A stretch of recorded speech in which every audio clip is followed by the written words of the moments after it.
সুপ্রিয় শিক্ষার্থী ভাই ও বোনেরা, প্রত্যেককে জানাচ্ছি এমকে টিভির পক্ষ থেকে শুভেচ্ছা এবং স্বাগতম। আমি আজকে যে বিষয় নিয়ে মূলত কথা বলবো সেটা শুধু যে অষ্টম শ্রেণীর জন্য তা নয়, এটা তোমাদের সকল শ্রেণীর শিক্ষার্থীদের জন্য, স্পেশালি ক্লাস 7 থেকে শুরু করে উপরে যত ক্লাস আছে সবার জন্য। কারণ তোমরা জানো যে কোনো প্রতিযোগিতামূলক পরীক্ষা, যেমন অর্থাৎ তোমরা যখন কোনো স্কুলে শিক্ষকতা পদে পরীক্ষা দিবে বা বিসিএস পরীক্ষা দিতে যাবে, তখন কিন্তু শতকরা হিসাব, সুদ কষা এবং লাভ ক্ষতি থেকে বেশ কিছু অঙ্ক থাকে, মানে অবশ্যই থাকে, ঠিক আছে। আর এই ধারাবাহিকতায় আমি আলোচনা করছি তোমাদের 2.1 দিয়ে শুরু করেছি অষ্টম শ্রেণীর। আমি আজকে আলোচনা করছি চতুর্থ চতুর্থ পর্ব নিয়ে। আমি আজকে আলোচনা করব 15 নম্বর থেকে শুরু করব 2.1-এর। তোমরা খেয়াল করো, 15 নম্বর যা রয়েছে সেটা হচ্ছে রড্রিক গোমেজ 3 বছরের জন্য ব্যাংক থেকে নিয়েছেন 10,000 টাকা এবং 4 বছরের জন্য নিয়েছেন 15,000 টাকা। এখানে কিন্তু তিনি 2 মেয়াদে টাকা 2 বার উঠিয়েছেন, ঠিক আছে। তাহলে একটা হলো প্রথম ক্ষেত্রে 3 বছরের জন্য নিয়েছে 10,000 টাকা, আর দ্বিতীয় ক্ষেত্রে 4 বছরের জন্য নিয়েছে 15,000 টাকা। ব্যাংক থেকে তিনি ঋণ নিয়েছেন। তিনি টোটাল অর্থাৎ এই 2বার যে টাকা তুলেছেন, 2বার, সেই 2বারে মোট তিনি টোটাল আর কি 990 টাকা তিনি মুনাফা দিয়েছেন, ঠিক আছে। এখন এই উভয় ক্ষেত্রে মুনাফার হার সমান। মুনাফার হার কি সমান? তাহলে আমরা উভয় ক্ষেত্রে মুনাফার হার সমান যেহেতু বলেছে, আমরা কিন্তু আর ধরে নিতে পারি, ঠিক আছে না। উভয় ক্ষেত্রে মুনাফার হার আর। এবার আমরা এখানে যেহেতু 2টা ক্ষেত্র রয়েছে, তোমরা খেয়াল করো, এখানে 2টা ক্ষেত্র রয়েছে, অর্থাৎ একটা হলো 3 বছরের জন্য 10,000 টাকা। তাহলে আমাদের এখানে প্রথম ক্ষেত্রে আমরা যেটা করবো সেটা হচ্ছে আসল পি সমান P1 ধরেছি, কেন প্রথম ক্ষেত্রেই তো, যেহেতু এখানে 2টা আছে এই জন্য P1 ধরবো আমরা। P1 সমান 10,000 টাকা, সময় N1, ওটা 3 বছরের জন্য, তোমরা বইয়ের দিকে খেয়াল করো 3 বছরের জন্য আছে, তাই আমি এখানে N1 লিখেছি সমান 3 বছর।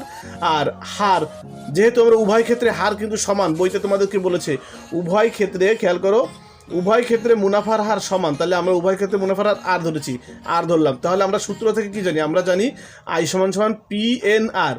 প্রথম ক্ষেত্রে যেহেতু প্রত্যেকটার সঙ্গে আমি 1 দিয়েছি, আর এর ক্ষেত্রে কেন দিনি? আর যেহেতু দুটোর ক্ষেত্রে সমান, তাই আমি আর এর ক্ষেত্রে 1 দিইনি। আচ্ছা, এবার আমরা দেখি দ্বিতীয় ক্ষেত্রে কি আছে। তোমাদেরকে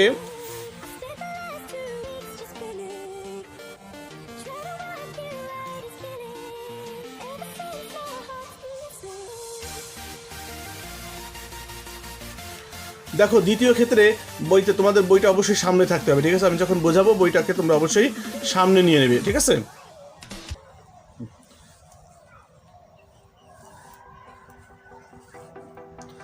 আচ্ছা, আমরা দেখি দ্বিতীয় ক্ষেত্রে কি অবস্থা।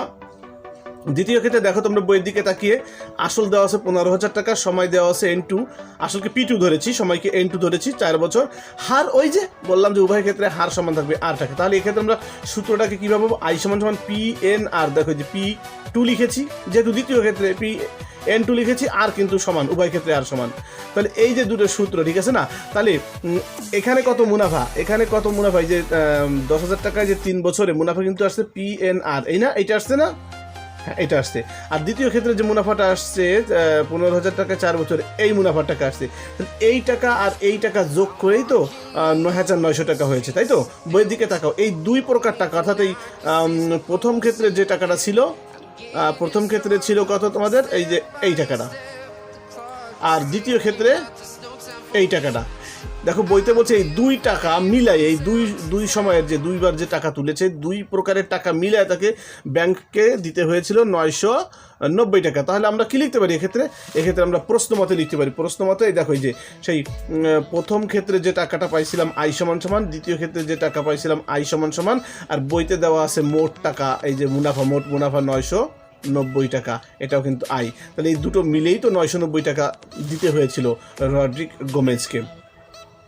আমরা দেখো এখানে আর কমন নিতে পারি। দেখো আর কোনো কিছুতে মিল নেই, এখানে কোনো কিছুতে মিল নেই। কি মিল আছে? এই যে আর এর দিকে তোমরা তাকাও, এখানে আর এর দিকে তাকাও, এখানে আর এর দিকে তাকাও, আর কমন আছে। আর কমন নিলে বাদ বাকি যেটা সেটা এখানে বসে যাবে, অর্থাৎ P1 N1, এখানে প্লাস চিহ্নটা তোমরা ব্যবহার করবে, এবার P2 N2 লিখবে, ওকে। আর এই সাইডে যা আছে তাই লিখলাম।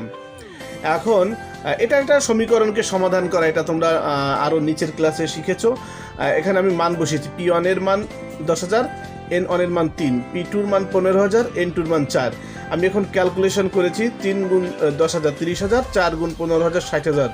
30,000 আর 60,000 যোগ দিয়ে এখানে লিখেছি 90,000। এখানে কেন, এখানে ব্র্যাকেট দিনই, ব্র্যাকেট না দিয়ে আমি গুণ চিহ্ন ব্যবহার করেছি, কারণ ব্র্যাকেট তখনই আসে যখনই 2-3টা সংখ্যা থাকে, তাই তো একটা সংখ্যা, তাই আমি ব্র্যাকেট দিব না, আরের সঙ্গে গুণ আকারে এইভাবে লিখলাম। এখন এই 90,000কে যখন আমরা ওই সাইডে পার করে নিয়ে যাব, তখন যেহেতু গুণ আছে সেহেতু ভাগ হয়ে যাবে। দেখো আমি ভাগ দিয়েছি, অর্থাৎ নিচে লিখেছি। এখন 100টা আসলো কোত্থেকে, তোমরা জানো যে আর এর মান বের করতে হলে অবশ্যই 100 দিয়ে গুণ দিতে হয়, সামনে পার্সেন্টেজ দিতে হয়। তোমরা এটা ক্যালকুলেটর দিয়ে বা নিজেরা ক্যালকুলেটর ছাড়াও করতে পারো। শূন্য শূন্যগুলো কেটে দাও, দেখবে তোমাদের এখানে 4টে শূন্য উপরে আছে, নিচেও 4টে শূন্য, শূন্য শূন্যগুলো কেটে গেলে উপরে থাকলো 99, নিচে থাকলো 9, 9 11 99, 11%। ওকে, এখানে তোমরা অ্যান্সার লিখে দেবে, কোনো ঝামেলা করতে যাবে না। অথবা লিখতে পারো যে মুনাফার হার 11 টাকা, এভাবেও কিন্তু তোমরা লিখতে পারো। ওকে, ঠিক আছে, এই ছিল আমাদের 15 নম্বর। এবার চলো দেখি আমরা 16 নম্বরে কি আছে। আচ্ছা, তোমরা বইটাকে সামনে রাখো আর 16 নম্বর অঙ্কটার দিকে তোমরা লক্ষ্য করো। 16 নম্বর অঙ্কে রয়েছে হচ্ছে একই হার মুনাফায়, হার তাহলে বের করতে হবে, হার দেওয়া নাই। একই হার যেহেতু বলেছে, একই হার মুনাফায় কোনো আসল বলেছে, তার মানে আসলও এখানে দেওয়া নাই, তাহলে দুটোই বের করতে হবে। 6 বছরে, বছর দেওয়া আছে, মুনাফা আসলে দ্বিগুণ হবে, তাহলে মুনাফা আসলে যেহেতু দ্বিগুণ হবে, তাহলে আসলটাই তো জানি না। তাহলে সর্বপ্রথম আমরা যে কাজটা করব সেটা হচ্ছে আসল ধরে নিব P টাকা। ওকে, তাহলে মুনাফা আসল কত হবে, দ্বিগুণ বলেছে 2P টাকা, তাহলে মুনাফা কত হবে, মুনাফা আসল থেকে আসল যদি বাদ দিই তাহলে দেখো যে মুনাফা আসল 2P, আসল হচ্ছে P, এই যে 2P থেকে P বাদ দাও, থাকলো P টাকা। তাহলে আমরা টোটাল ডাটা কি পেলাম, এখানে টোটাল আমরা যে ডাটাটা পেলাম সেটা হচ্ছে আসল P টাকা, মুনাফা বেরোলো মাত্র P টাকা, আর সময় দেওয়া আছে 6 বছর। তোমরা বইতে কোশ্চেনের দিকে টাকা দেখো, সময় কিন্তু 6 বছর দেওয়া আছে। হার আমরা বের করবো, যেহেতু একই হারে বলেছে, তার মানে হার আমাদেরকে কী করতে হবে, বের করতে হবে। আমরা সূত্র জানি I = PN, আর = 1/PN, এটা তো তোমরা বুঝেছো। আর যারা আজকের ক্লাসটি দেখতেছো তাদের কাছে কিন্তু নতুন নতুন মনে হবে বা জাদু মনে হবে, যে কি বুঝতেছি না এরকম মনে হবে। তাহলে তোমাদেরকে সর্বপ্রথম আমার 1 নম্বর ক্লাসটা করতে হবে, তার প্রথম পর্ব, দ্বিতীয় পর্ব, তৃতীয় পর্ব। আজ কিন্তু মূলত 4র্থ পর্ব ক্লাস চলতেছে। হুট করে 4র্থ পর্বে এসে কিন্তু কিছুই বুঝতে পারবে না, তোমাদেরকে প্রথম পর্বগুলো অবশ্যই দেখতে হবে। আর এইভাবে ধারাবাহিকতা মেনটেন করে চললেই ইনশাল্লাহ তোমরা একদিন ভালো করতে পারবে। আর যদি হুটহাট করে মাঝখান থেকে কোনো পর্ব দেখো, তোমাদের কাছে অবশ্যই বোধগম্য হবে না। ওকে, ঠিক আছে, তাহলে এখন খেয়াল করি, এখানে আর সমান আসছে I/PN। তাহলে আই এর মান এইমাত্র কত পেলাম, P পেলাম, P বসালাম। আর যেহেতু আর এর মান বের করবো, 100 দিয়ে গুণ দেবো, সামনে পার্সেন্টেজ দেবো। ওকে, কথা আমি বারবার বলতেছি, P এর মান কত আছে, P আসল তো P টাকাই, আর তোমার এই যে 6, এটা হচ্ছে N এর মান 6 বছর। ওকে, P কেটে দাও, তাহলে উপরে থাকতেছে 100, নিচে থাকতেছে 6, এই কিন্তু আমাদের বেরোলো আর এর মান। ওকে, এবার দেখো এখানেও কিন্তু প্রথম ক্ষেত্রে আমরা অঙ্কটা 2 ধাপে করবো, একটা প্রথম ক্ষেত্রে আমাদের হয়ে গেল। এবার দেখো দ্বিতীয় ক্ষেত্রে কি বলেছে, তোমরা বইতে চলে যাও, বইয়ে প্রশ্নটা পড়ো। দ্বিতীয় ক্ষেত্রে বলেছে কত বছরে, এবার চাইছে বছর, তাই তো, কত বছরে তা মুনাফা আসলে 3 গুণ হবে, কত বছরে তা মুনাফা আসলে 3 গুণ হবে। এই তাটা কি, এই তাটা হচ্ছে ওই যে কোনো আসল, ঠিক আছে, তা মুনাফা আসলে 3 গুণ হবে। তাহলে আসল তো P টাকা আমরা জানি, তাহলে আমরা খেয়াল করি, এই যে দ্বিতীয় ক্ষেত্রে দেখো তোমরা, দ্বিতীয় ক্ষেত্রে ধর ওই সেই আসল P টাকা, মুনাফা আসল তাহলে কত হবে, যেহেতু 3 গুণ বলেছে তাহলে 3P টাকা আসবে। আর মুনাফা তাহলে কত আসবে, বিয়োগ করো 3P থেকে P বাদ দাও, তাহলে 2P থাকতেছে 2P টাকা। এবার আমরা দেখি ডাটাগুলো কি আসছে, তাহলে আসল আসছে P টাকা, মুনাফা আসছে 2P টাকা, সময় ওই যে সময় বের করতে বলছে, এই তো। আর হার কিন্তু আমরা ওই যে সেই একই হারে, ঠিক আছে না, বইতে তোমরা খেয়াল করো, হার কিন্তু এই আগে যে হারটা বের করেছি, এই যে 100/6, এই হারটাই কিন্তু, তাহলে 100/6 তো পার্সেন্ট আছে, তোমরা খেয়াল করো, তাহলে পার্সেন্ট যদি থাকে তাকে অবশ্যই আমাদের টাকা বানাতে হবে, তাই তো। সেক্ষেত্রে আমরা কি করব, আমরা 100 দিয়ে ভাগ করব। তোমরা খেয়াল করো, এই যে 100/6 আছে, তাই না, এটাকে 100 দিয়ে ভাগ করো তো, তার মানে নিচেও 6 গুণ 100 লেখো, এই 6 সঙ্গে 100 গুণ দাও, তাহলে কি 100 দিয়ে ভাগ, তাহলে 100 কাটাকাটি যাবে, থাকবে উপরে 1, নিচে কিন্তু 6 থাকবে, তাহলে এই টাকাটা আসলো আর এর মান। এখন এই ডাটাগুলো দিয়ে আমরা এখান থেকে আমরা এন এর মান বের করবো। তাহলে I = আমরা কি জানি, আমরা I = জানি PNR, তাহলে N = কি পাবো, I/PR। ওকে, তাহলে আমরা এখানে দেখি I এর মান 2P, আর এখানে তোমার P এর মান তো জাস্ট P লিখেছি। এখন আর এর মান কত, আর এর মান 1/6, কিন্তু আমি উপরে শুধু 6 লিখলাম কেন, তোমরা খেয়াল করো, এখানে P পির সঙ্গে আর কিন্তু ইন্টু আকারে আছে, তাহলে আমি পি ইন্টু 1/6 লিখবো। এই তো খেয়াল করো, খুব ভালো করে খেয়াল করো, এই জায়গাটা অনেকে ভুল করে। আমি পি গুণ 1/6 লিখবো। আচ্ছা, তাহলে পি গুণ 1/6 না লিখে আমি কিন্তু টোটালটাকে উল্টায় দিতে পারি। মানে এখানে আবার ভগ্নাংশ কেন আনবো, তাই তো? তাই আমি উপরে 6 দিব, নিচে 1 দিব। শিক্ষার্থী ভাই এবং বোনেরা, নিচে 1 দেওয়া লাগে না, খালি উপরে 6 দিলেই যথেষ্ট। ওকে, এই জিনিসটা তোমরা একটু খাতায় বসে প্র্যাকটিস করো, যে এই যে 1/6 পি ইন্টু 1/6 এই জিনিসটাকে উল্টায় দিলে 6 যায় উপরে, 1 যায় নিচে, তাহলে আমরা নিচে 1 দিব না। ওকে, পি পি কাটাকাটি যাবে, 6 দুগুণে 12 হবে, তার মানে 12 বছর।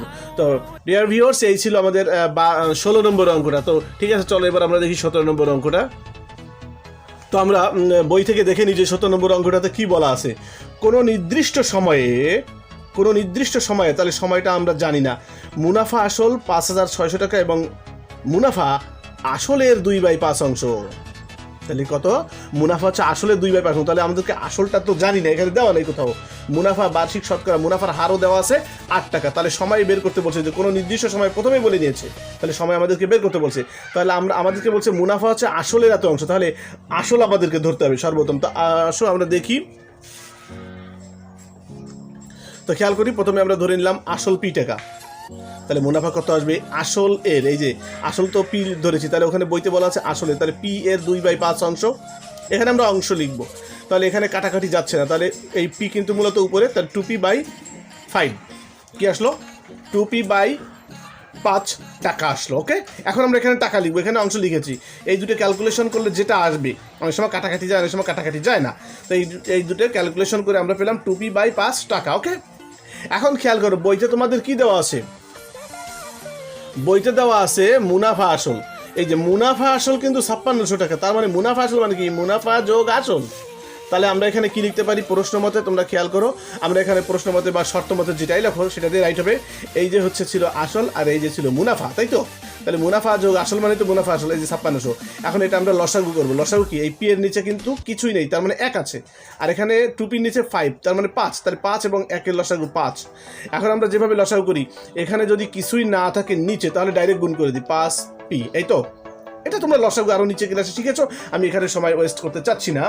আর এখানে 5-5-এর মধ্যে যাচ্ছে একবার, আমি যখন এই সাইড করবো 5-5-এর মধ্যে একবার যায়, 1 দিয়ে 2p গুণ করলে 2p হয়, আমি লিখে রাখলাম। এবার আমি আর গুণ করবো, অর্থাৎ এখানে 5 যোগ 2 কত হয়? 7p হয়, আর এটাকে আর গুণ করে দিলাম, তাহলে 5 গুণ 5600, তার মানে এখানে আসে 28,000। ওকে, তোমরা এটা ক্যালকুলেশন করে দেখো। এখানে পির মান বের করতে বলছে, তাহলে 7 আমরা ওই সাইডে যদি নিয়ে যাই তাহলে ভাগ হয়ে যাবে। এই 7টা এই সাইডে নিয়ে গেলে ভাগ হয়ে যাবে। তোমরা 28,000কে 7 দিয়ে ভাগ করে দেখো, 4,000 টাকা আসে।